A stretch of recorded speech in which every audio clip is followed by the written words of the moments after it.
You're listening to Faith in Healthcare, the CMDA Matters podcast. Here's your host, Dr. Mike Chupp.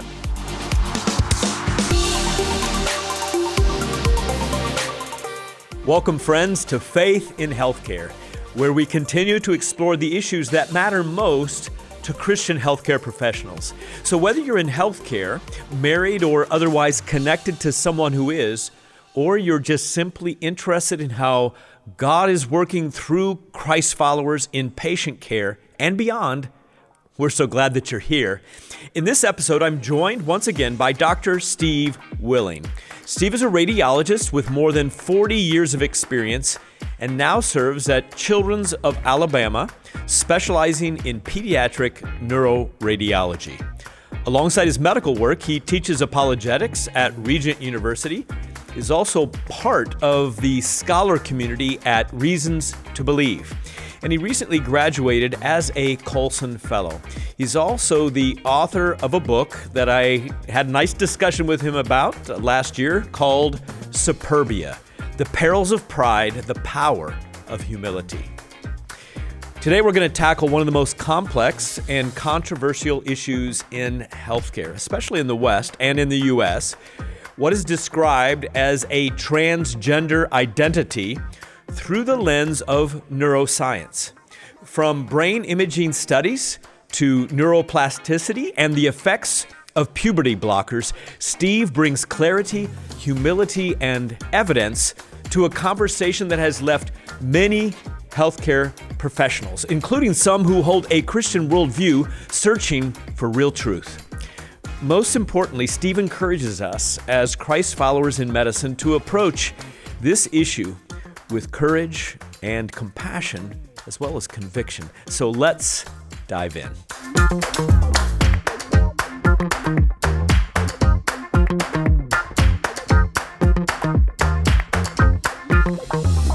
Well, today on Faith in Healthcare, our new moniker for this weekly program, I've invited an old friend. This is his second time on the podcast, Dr. Steve Willing, whom I met a number of years ago in Southwest Kenya at Tenwick Hospital. Steve, among a long list of other accolades and degrees and things that he has done in his life, has been a part of a very vital group of radiologists who've read studies, CT scans in particular. I don't think you've read any MRIs yet for Tenwick Hospital, have you, Dr. Steve? Well, we don't officially dictate them, I'd have to think, but we certainly are called to look at them from time to time because they get scanned elsewhere and then they can get uploaded. So we've had a lot of technical conversations in the past about things, interpreting x-rays and doing distance image reading, but little did we know that we would ever be having a conversation on faith in healthcare about a topic that when we met was not on our radars, was it?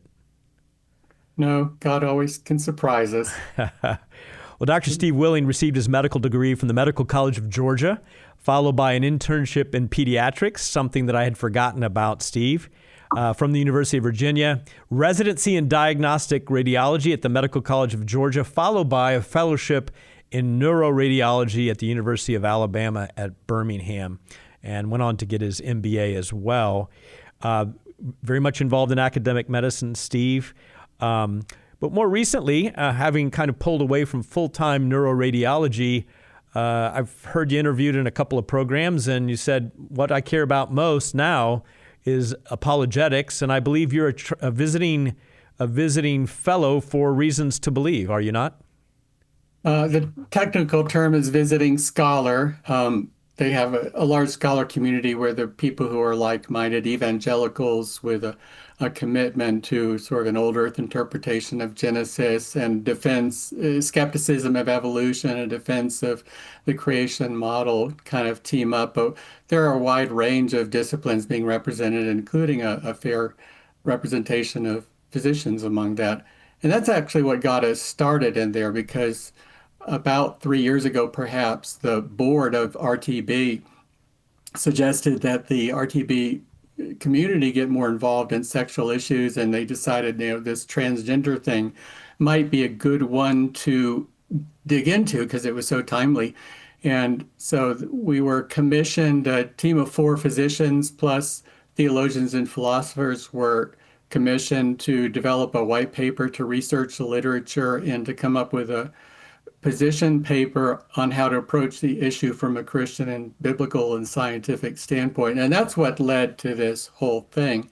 Out of that, they assembled a panel for the Evangelical Theological Society meeting in San Diego in November of last year, of which I was one of the representatives, and I was asked to speak on the subject. And I decided the best thing was to stay in my lane and Sure. stick to my area of expertise, which is neuroscience. So I decided there's probably a few people who are any more qualified than myself to address the data emerging on the neuroimaging of transgender brains.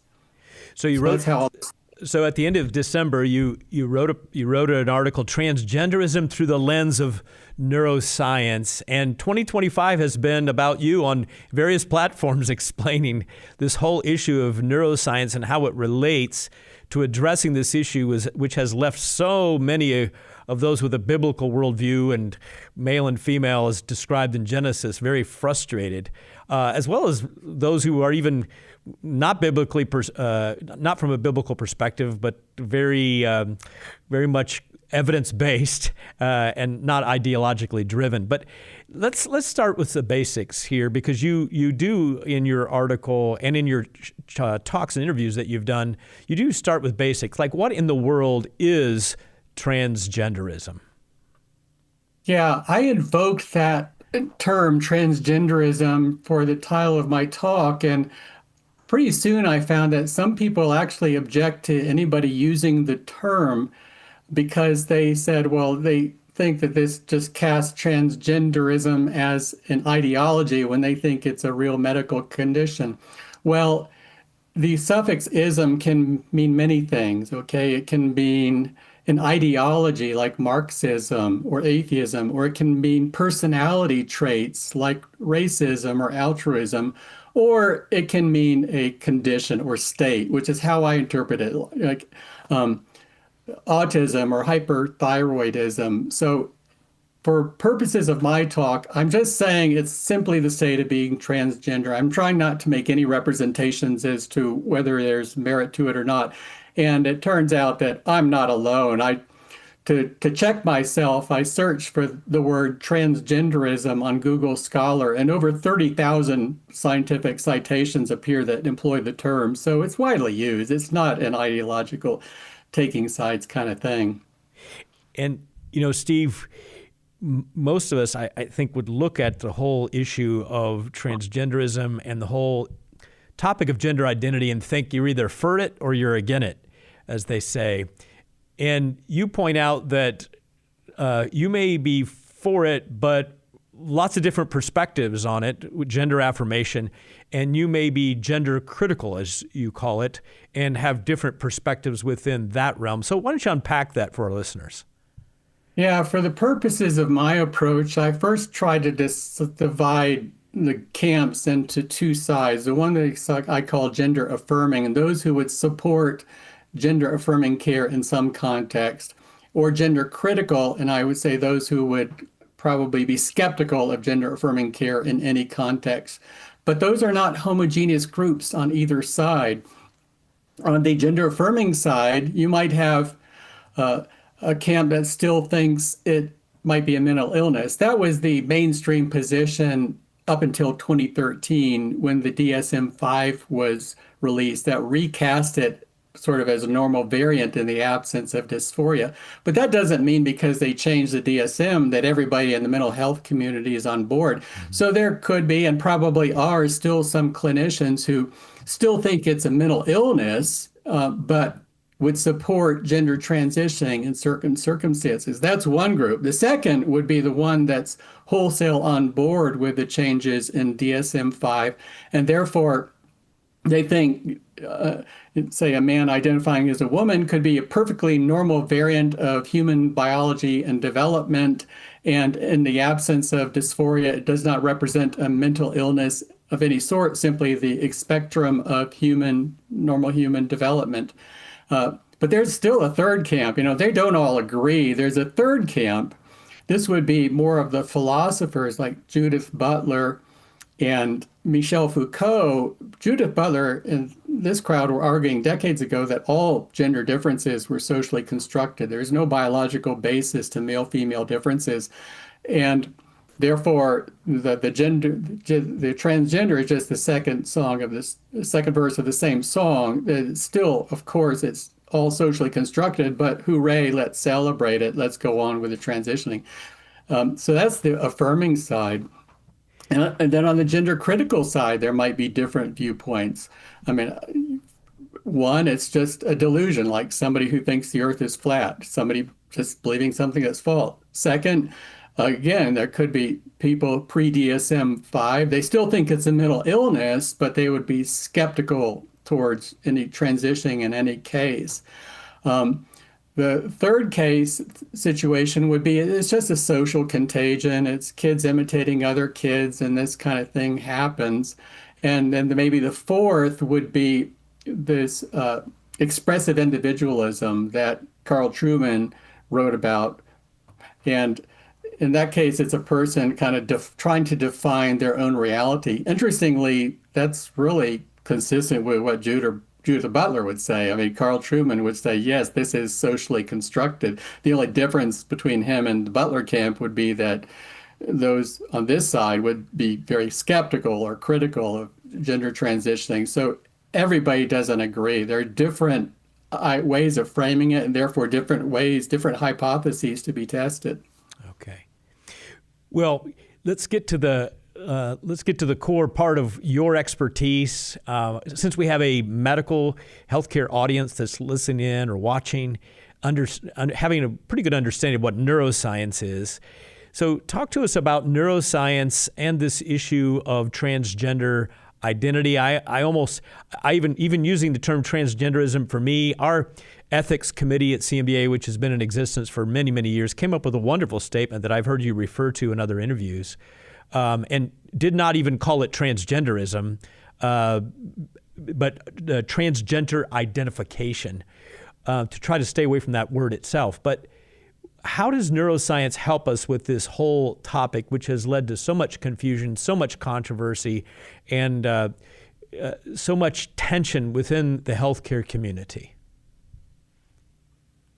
There are different ways that neuroscience addresses this. The most salient, I guess the most immediately obvious, addresses one of the gender affirming positions that I took, that this is a normal variant. In this camp, the person, say arbitrarily, a man who identifies as a woman, would argue that he really may have the body of a man, but he has the brain of a woman. Now, I could be accused of misrepresenting their position, but that position has been explicitly stated. I would start seeing in the literature that people would invoke neuroimaging literature saying that research shows that if we look at their brains, they more align with their gender identity than with their birth sex. What also emerges when I actually look up those references, they say the opposite. So I decided, okay, this is an area where I have some expertise. They're relying upon structural imaging of the brain, which is MRI, just looking at the cross-sectional anatomy, and functional imaging of the brain using more sophisticated techniques, looking at activation of brain regions and brain networks. And so, as it turns out, there have been a lot of studies that have been done in the last 5 years attempting to tease out this hypothesis that the trans woman has the brain of a woman, not a male brain that she was born with. Steve, help some of us who maybe when we went through our training years, there were no functional MRI studies, and I've heard you describe assumptions that are made about blood flow, oxygen delivery, and so forth, and what that means about what's happening in the brain. Are all these assumptions pretty much accepted as gospel truth across neuroscience, for neuroradiologists, or are some of them fairly soft and maybe not as solid as you'd like them to be in coming to some of the conclusions about the male brain and the female brain? Well, the short answer is I don't have a huge issue with the methodologies, but let me explain how these are acquired.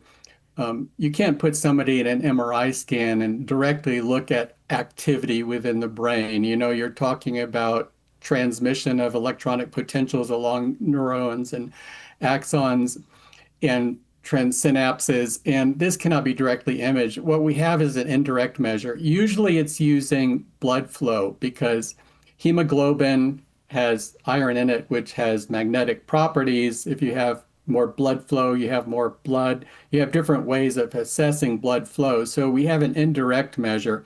The hypothesis, therefore, is that if certain brain regions are more active, metabolically, they demand more blood flow, and that's reflected in increased blood flow on MRI. So that's the kind of plain English explanation of how this is done. And then there are two ways of doing this. One is just resting. They call it steady state functional MRI or resting state functional MRI. The second is then ask people to do tasks like reading or listening or thinking about something in particular, and then looking for changes. And in theory, the regions that are involved in that task would show increased blood flow and therefore increased activity. But there's another step to that. It turns out these changes are so subtle, they're generally not immediately available to the naked eye, particularly if you're trying to evaluate results in a study group, a significant number of people. So then we have to take it another step and rely upon machine learning algorithms to tease out the differences and then determine whether they're statistically significant or not. So there are a lot of assumptions. Generally, there's not a reason to be skeptical of it, but at the same time, because there are so many layers of complexity, it should always be interpreted with some degree of caution. Steve, aside from the gender issue, even before that, it has been concluded that male brains and female brains are different. Obviously, that's a very basic tenet here, understanding before we jump into the idea of whether someone's gender identity, whether an individual, a trans man, is more like a biological woman's brain or like a cisgender brain. So settled science. I've heard you say it is settled science. Even in 2017, some statement by some guru in neuroscience that it's settled. Male brains are different from female brains. Is that correct? Yeah, fair enough. As I said, this has been a matter of significant contention, particularly in the mid-20th century, coming out of philosophers like I alluded, Michel Foucault, Judith Butler, others. There was certainly a significant camp. They would fall in the category of second-wave feminism, who wanted to argue that all male-female differences, we're talking about things like behaviors, emotional states, reactions, learning abilities, cultural roles, as it's all socially constructed, that if you take a little boy and give them dolls and you take a little girl and give them trucks, they'll then develop along completely different trajectories, that it's all being sex determined by stereotypes imposed upon developing children. Well, there was an explosion of research. 1990s was designated the decade of the brain, and this was heavily researched. And like you said, in 2017, the journal Neuroscience Research came out with an entire issue containing dozens of articles explaining male-female brain differences. It was the editor who said, this case is really settled. Larry Cahill wrote the opening editorial for that. And it continues to mass up. I'm always checking up, and lately I've been using ChatGPT a lot. ChatGPT, and I checked this morning and found out that there was a large study from Stanford that came out this year using functional brain networks, continuing to reaffirm this marked bimodal distribution, if not an absolute binary, between male and female brains. Now, that doesn't mean that everybody considers it settled. There are always holdouts, okay, and most of them are sort of committed to second or third wave feminism and kind of motivated by an ideology. So, Steve, where have we arrived in terms of conclusions then about brain structure and identity, gender identity?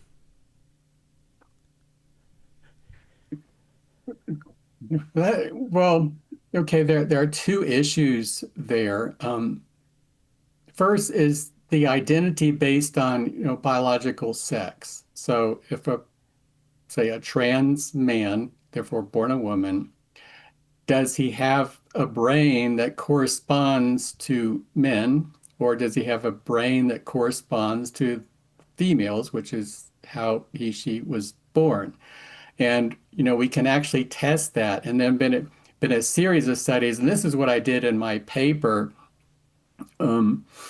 I tried to look for all the relevant citations over the last 5 years, where they attempted to image the brains of transgender individuals using static or functional MRI and ascertain whether their brains more closely fit their birth sex or their identity. And as it turns out, in every case, they either completely aligned with their birth sex or they were much more closely aligned with their birth sex. I was unable to find any cases where they completely aligned with their identity. I was unable to find any cases where they more closely aligned with their identity. I found perhaps one or two that were kind of iffy, could go either way, or it was impossible to know from the paper whether they were more one way or the other. And that's one test. But you brought up identity, and that raises the other issue of where does identity develop in brain? And as it turns out, the identity development uses separate brain networks that are mostly independent of the regions that are influenced by sex hormones that therefore differ between men and women. Before we continue with this week's episode, here's a special announcement for you. We'd love for you to join us at one of our regional events, the Midwest Fall Conference, September 26th through 28th on the shores of Lake Michigan, or the Northeast Regional Retreat, October 24th through 26th at Sandy Cove in Maryland. Both weekends feature excellent speakers, CME credit, and opportunities for rest, fellowship, and renewal. Get all the details and register today at cmda.org/events. To learn more about the wide range of resources we offer at CMDA to support you and your calling, from the CMDA Go mobile app for community and event access, to nearly 400 online courses available through our Learning Center, visit us at cmda.org. You'll also find a faith-based bookstore, the quarterly CMDA Today magazine, and the new Point of Medicine Forum, all designed to help you live out your faith with excellence and compassion throughout your professional journey. Visit cmda.org for these and so many more resources. Let's jump right back into this week's episode. Just for our listeners' benefit, Dr. Whelan, you gave a wonderful presentation just a couple of months ago for the ICMDA Thursday morning webinar, and I had a chance to watch that and to hear some of the wonderful questions that followed, and some concepts that came out of that I personally had never really thought about before. Given neuroplasticity, the whole idea of gender affirmation and hormones and what happens. Dr. Saunders, the CEO of CMDA, brought up the whole chicken versus the egg, and the whole idea of affirmation and how someone who would identify as transgender has gender dysphoria or incongruence, and the way they are treated. Now what happens with neural pathways and neural structures. And so your comments about the changes in the brain coming after affirmation and the way a social construct, if you will. So your comments and what you've read and learned in terms about how the brain responds to how many of these kids, and of course the numbers have been growing astronomically in the last 10 years for kids who have gender confusion, whether it's social contagion or dysphoria in the traditional sense. Talk to us about neuroplasticity and your thoughts, what you've read, studied in terms of brain changes, chicken or egg?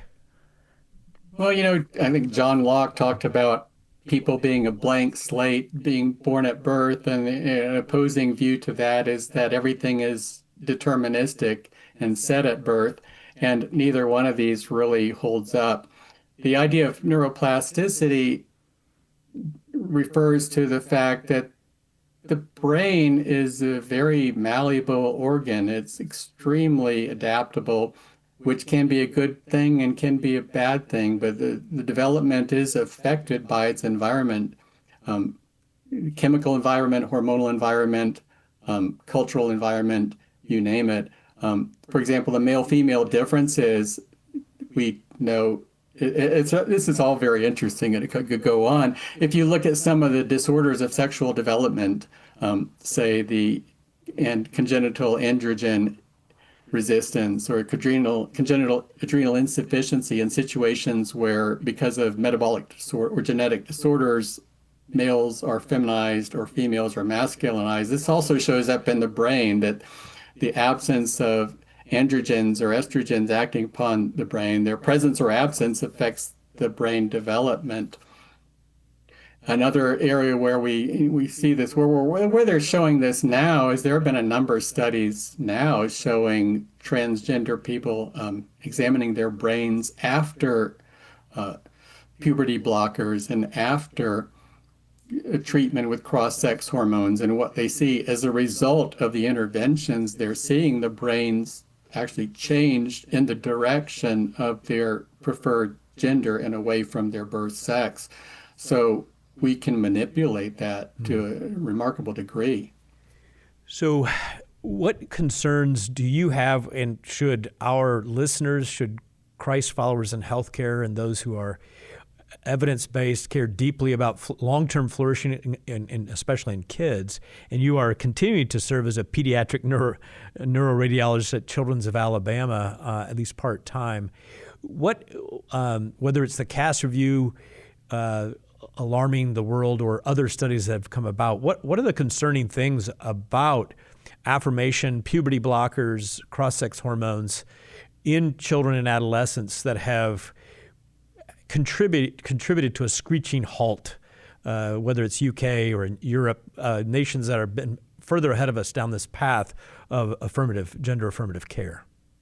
Well, there are plenty of people, I think, including among CMDA members, who are more qualified than me to talk about the endocrinological aspects of this or the effects of puberty blockers and cross-sex hormones.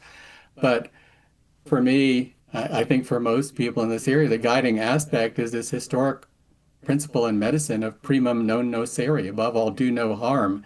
And when we consider the situation of the gender affirmation, especially the medical affirmation, we know that there are harms. The harms are built in. I mean, if you delay puberty, well, it turns out that puberty is fairly critical for brain development. Again, neuroplasticity. If you stop puberty, you're going to alter the trajectory. The brain may have been going off one way and you suppress puberty and go off in a different direction. That's neuroplasticity. So there have been concerns raised about decreased IQ. Irreparable harm has been demonstrated in laboratory models using animals, using these puberty blockers, Lupron, and related drugs. And I already mentioned that administering the cross-sex hormones will alter the difference. So that's just on a neurological level. Of course, once you go to the medical route, there are also the attendant issues, which are a little about outside my field, but the reality that you're going to likely to lead to permanent infertility, a lifelong dependence upon medication, because you don't just put somebody on testosterone or estrogen for a couple of years. It's going to be for the rest of their lives. And of course, every drug, every treatment has risks. Okay, well, the risks are built in. So as with everything, we have to be respectful. Okay, what are the benefits? And that's the problem. That's why it kind of fails the Cass review and others who have looked at this. The benefits have been very elusive. Sweeping claims have been made. It's not you can say there's no evidence. It's that they can cite papers, but when you actually dig into their evidence, it doesn't hold together. There's a lot of cherry picking. There's a lot of creative interpretations of the data. extravagant claims, particularly the most notorious one is suicide. Would you rather have a live son or a dead daughter? And and using that's sort of a terrorist approach psychologically to use on parents when the data in no way supports that. Yes, this population is at increased risk of suicide, but no higher than depressed kids or kids with anxiety disorders. Mental illness in itself is a risk factor for suicide, but suicide rates among children remain way below suicide rates for adults. But more importantly, okay, if they think that's a valid argument, can you show that you've actually decreased the suicide rate? And in fact, no, they have shown no evidence of that. To me, one of the most damning evidences that has emerged, although it's not statistically significant, was in this case series of 300 coming out of UCLA Multi-Center Consortium led by Johanna Olson Kennedy. They had 2 suicides in their study group. There was no control group, but they had, out of 300, they had 2 suicides in the control group, one at 12 months and another at 24 months. Now, this is suicide in the people who are getting the treatment that's supposed to prevent suicide. So that particular element of the argument is probably the worst to invoke. And certainly her hospital has subsequently, just in the last few months, shut down their gender clinic, as have a number of others. Keep getting people feeding me emails about yet another gender clinic that has shut down in the United States. My concern, Dr. Willing, is that while I believe that these are more likely related to political victories, not to clinical evidence and to a perspective within the House of Medicine having changed. I would love to be proven wrong and demonstrated and felt that I should change my perspective on that. Within your discipline, within radiology, specifically neuroscience, pediatrics, professionals that you hang out with and talk with, whether Christians or not, are you seeing any sort of winds of change in the perspective by healthcare professionals on this issue, which has been so ideologically driven for the last decade, if you will? Do you see any hope that healthcare professionals, by and large, are pushing back with clinical evidence, as you've shared a lot with us today, to give me hope, this CEO of CMDA, that even with political change in the future, that we'll still be heading in the right direction to protect children?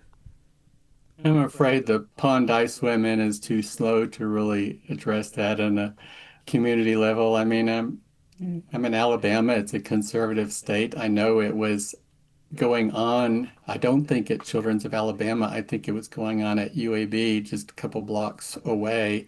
I'm not in direct contact with anybody. I've not heard anybody. It almost never gets discussed. Plus, we radiologists were, 10 hours a day pedal to the metal. So there's not a lot of socializing or chatting going on this subject. It rarely ever comes up. I think it would be really interesting to have a survey of a broader medical community, because like many, many things, this has been led by a very vocal minority of activists. And I share your concern and somewhat skepticism about a political solution to that. I mean, every time we see something, say that we like, and we applaud and say that's great, you have to do the counterintuitive thing. Okay, well, how would you feel if the opposing camp had that same degree of power and exercised it? Because you could have a change of administration, you could have somebody come in and mandate that every hospital in the country provide gender-affirming care. It would be nice that we had better ways of solving that. Those are generally my reflections. But we've had a good open discussion of it. I think it mostly has been civil and charitable. Yeah, there are always going to be a few belligerent souls out there, but I don't think outside the activist community, the conversation on this subject has been particularly hostile. Now, I know we have had some people who've been persecuted for speaking up on this. You've addressed this in a prior podcast. Yeah, and I would say that it really depends a little bit, as you've said, on your location and your specialty and whether or not you're in a community or academic setting. Because to this day, now granted, things are in flux. There's a delta happening right now, which is I believe is a result of political winds of change. But in academic centers today in America, very few of our mental health professionals who are Christ followers feel comfortable saying much at all against the gender affirmation model. They've been silent. I've struggled to recruit and invite mental health professionals who follow Christ onto this program to talk about this. Very, very, very few. They are rare. Now, I'm hoping that will change, Dr. Willing, over time because of we're in a different time. But my feeling is that until the medical house, mental health professional house gets itself in order, that we're going to have difficulty convincing our professional societies. Very few of those. Maybe the American Society of Plastic Surgeons had the courage not long ago to make a statement that they were pushing back because of science against the gender affirmation model, but very few of the other mainline societies. So what encouragement would you give as we wrap this up?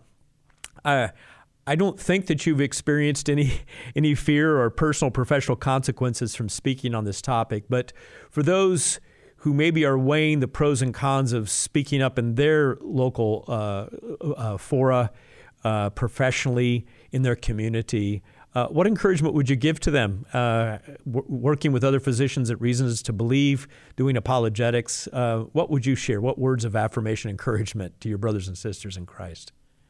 Well, humility is always a good approach because you're probably less likely to get severe pushback if you don't approach it from a position of know-it-all kind of arrogance or belittling the other side. So mutual respect and humility and being tentative in your claims. And there might be a lot of legitimate reasons why people wouldn't want to talk about it that are, completely legitimate. Not everybody has the time to do a complete in-depth study of the subject, so they may feel unqualified to speak on it, or they may be qualified but a lot of us as physicians, it's very common in medicine to have what's called the imposter syndrome, something that many experience at one time or another. We're qualified, but we know there's so much that we don't know. We might feel a little bit unqualified.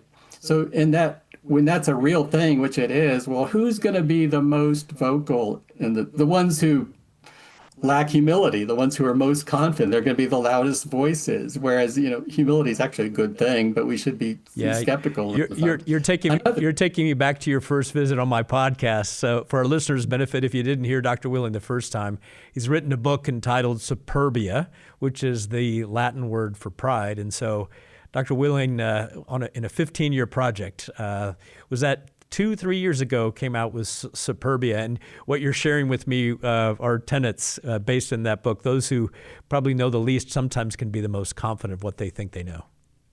Yeah, but let me go on with what I was saying. There's this thing called the false consensus effect. It's a cognitive bias where people are generally inclined to think more people agree with them than actually do. That's kind of, you hear this when you see somebody writing for the New York Times that I don't know anybody who voted for Donald Trump. How could he possibly have gotten that many votes? We all live in our bubbles. But one of the best pushbacks, one of the best weapons against the false consensus effect is if one or two people are just willing to come up and speak. And not only does that push back against the false consensus effect, it also inspires courage among other people. Sometimes it takes one person with enough courage to speak up. Remember the famous quote from Martin Niemöller, first they came for the gypsies and I didn't speak up, and then they came for the disabled, and then they came for the Jews, and they came for me, and there was nobody left. In summary, not a very good quote. So there's that. But I would be very sympathetic because not everybody's in the same position. If you are in an academic setting, or if you are in this case where it's maybe very hostile, maybe there are some people who it is better just to remain silent given it's a very individual decision, and not everybody faces the same amount of risk. I have complete impunity. I'm retired. Nobody can do anything to me. I mean, and there's a nationwide physician shortage. So if you're a doctor and they fire you, you're going to find another job. Now, I'm not blowing this off. If you're a physician couple and you spent 3 years finding the one place in the country where you could both practice, well, you're okay. You're in a different risk category than somebody who's near retirement. But there are a lot of aspects to that. And, I've been fired before, and it ended up being one of the best things that ever happened to me. So that's not necessarily something to fear. So there are a lot of angles to that, but I would encourage people to the extent that you're able and the extent that you're willing to invest in this, to speak up and just speak softly, gently, and with humility. Yeah. Well, I hope I've done that today, but I don't know. Yeah. I'll let other people do the judging. I think that's a very appropriate way for us to finish up this conversation. Dr. Gene Rudd was just sharing with me a book that he's really been taking a deep dive. I can't remember the author's name, but The Sin of Certainty. The Sin of Certainty. Dr. Steve Willing, I'm very grateful. You continue to post on your own blog entitled The Soggy Spaniel. I believe that's the name. Yes. And look forward to future postings on the Soggy Spaniel and opportunities to interact with you. Thank you for taking the time to join us today on Faith in Healthcare, Transgenderism through the lens of neuroscience. God bless you. Thanks, Mike. God bless you too.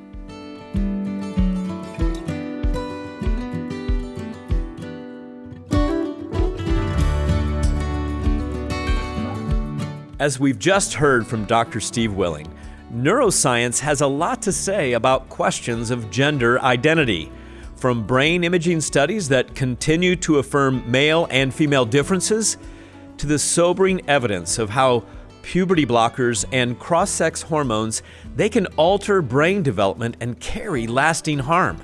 Dr. Willing reminded us that while culture often frames this issue ideologically, the science, it tells another story. And as Christian healthcare professionals, we must hold fast to truth while engaging with humility and compassion as well as courage. And remember, here on the podcast and throughout CMDA as an organization, you have a community that stands with you, friends. We're here to encourage you, to strengthen you, and support you as you navigate the moral and the ethical and the spiritual challenges of practicing healthcare today. So friends, if this episode encouraged you, would you share it with a colleague, a friend, or a student in healthcare? And be sure to follow the podcast on social media to stay connected. Your support helps us grow this community so that we can advocate for and equip healthcare professionals in all specialties to take Christ to the whole earth. If you followed CMDA's The Point blog, you know that it's been a space for thoughtful, faith-driven reflections on medicine as well as meaning. Well, now we're excited to invite you to the next chapter, The Point of Medicine. It's a new forum where the conversation continues and goes even deeper, expanding from a traditional blog post to a vibrant forum of discussion. It's a place to engage with others who see medicine not just as a profession, but as a calling, one that honors God, as well as wrestling with real questions and seeks truth with humility and purpose. We sure would love for you to join us by going to cmda.org/point.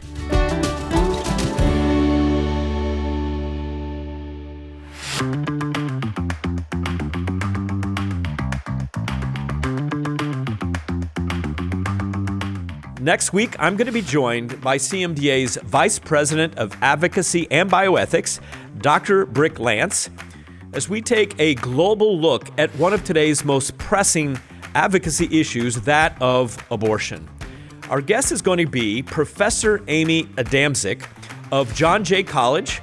She is the author of a new book, Fetal Positions: Understanding Cross-National Public Opinion About Abortion. She draws on decades of sociological research and extensive global data, Dr. Damzik reveals why views on abortion, well, they differ so dramatically all around the world, as well as the surprising influence of religion, culture, and economics, and what Christian healthcare professionals we can learn from the contrast between the United States and China and other nations beyond. I want to thank you for listening to Faith in Healthcare, our weekly podcast from CMDA, where our mission remains the same by God's grace, bringing the hope and healing of Jesus Christ to the world through committed Christ followers in healthcare. That's what matters to CMDA, friends. May you recognize this week that the Lord is with you and that He is for you to do His good work. Thanks for listening, and we'll see you next time, Lord willing, on Faith in Healthcare.